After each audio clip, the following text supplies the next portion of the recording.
We believe we are the ultimate survivor, the only true human. Today, when we look around, we see a world built entirely by us, Homo sapiens. But for most of human history, we were not alone. If you walked across the Earth just 50,000 years ago, you would have shared the planet with others. Powerful species with different faces, different bodies, and completely different minds. They were not primitive apes. They built tools, controlled fire, and buried their dead with care. And then they vanished, leaving us as the last branch on a messy evolutionary tree. But what if history took a different turn? What if they were the ones who conquered the planet? What if they won? Let's start with the most famous of our lost cousins, the Neanderthals.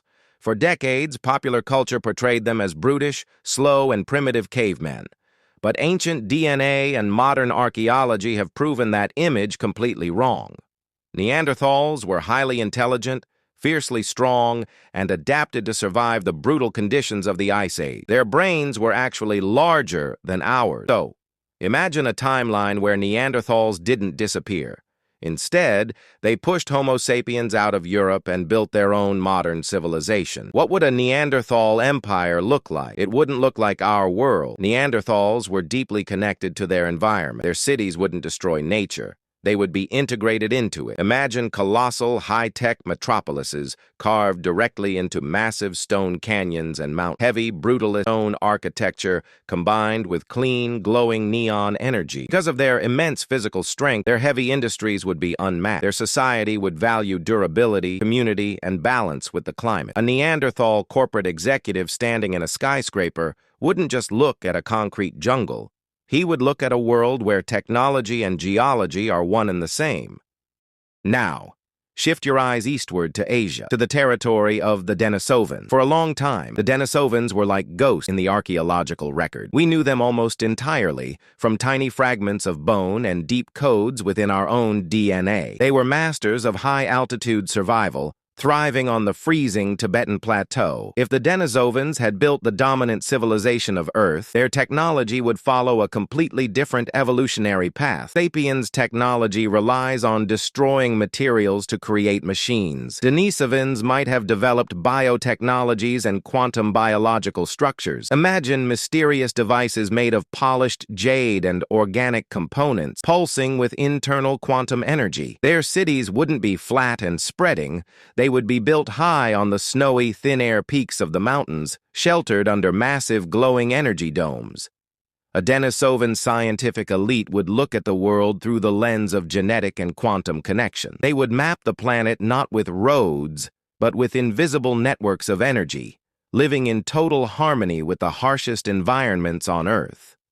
But perhaps the strangest alternative world would belong to the smallest member of our family, Homo floresiensis, often nicknamed the Hobbits.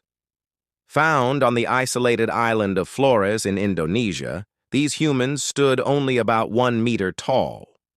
They evolved under the unique rules of island dwarfism, surviving alongside giant birds and Komodo drago.